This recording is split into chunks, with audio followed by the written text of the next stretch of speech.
How many of you have an estate plan to distribute your property upon your death? A lot of people neglect creating a plan. In this video, I'm going to tell you about some important things and possible perils that you should think about before creating a plan, especially if you're in your second or third marriage. And that's the topic of this video.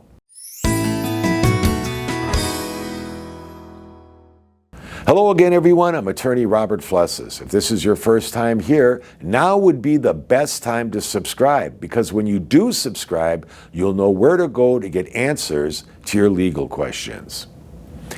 Creating an estate plan is something that everyone should do.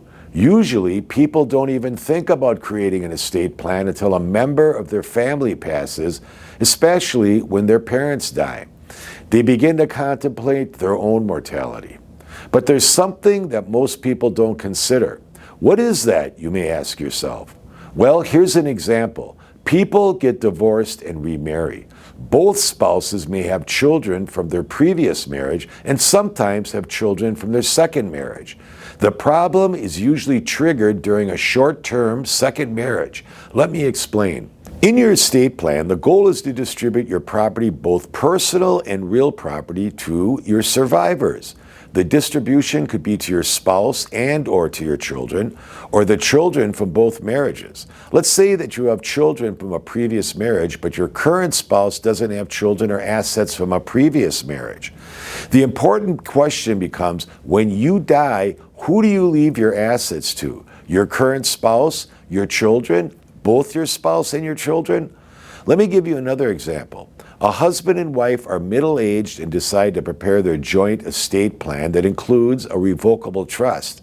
They both come from long-term previous marriages with children, and they've been currently married for, let's say, 7 years.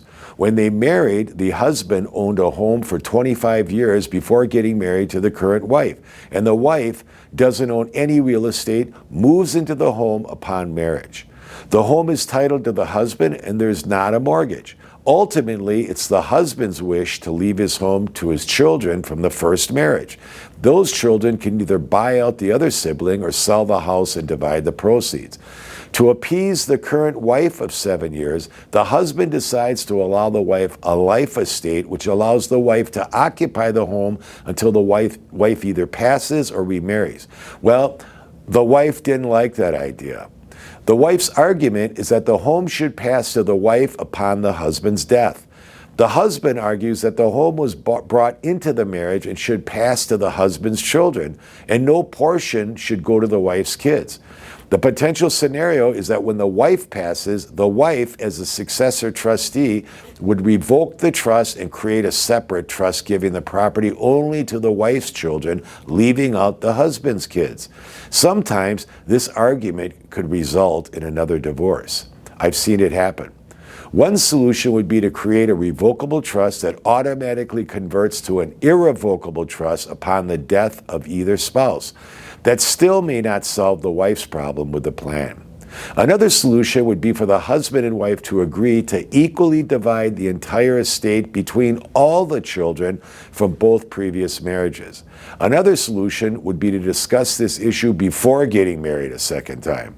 If you can't come to terms, then you may reconsider marriage or agree to a prenuptial agreement before tying the knot. Even when you're married, you could sign a marital property agreement before declaring all the property brought into the second marriage as marital property, meaning they both own all of the property. Be advised, though, that every state may have different laws that determine the outcome under a state's marital property law. It would be advisable for each spouse to retain their own attorney before entering into a marriage to determine their own individual property rights afforded to them in the particular state where they reside or plan on residing, because each spouse has a competing interest. I'm attorney Robert Flesses. Thanks for watching, and remember to subscribe, like, and share, and I'll see you in my next video.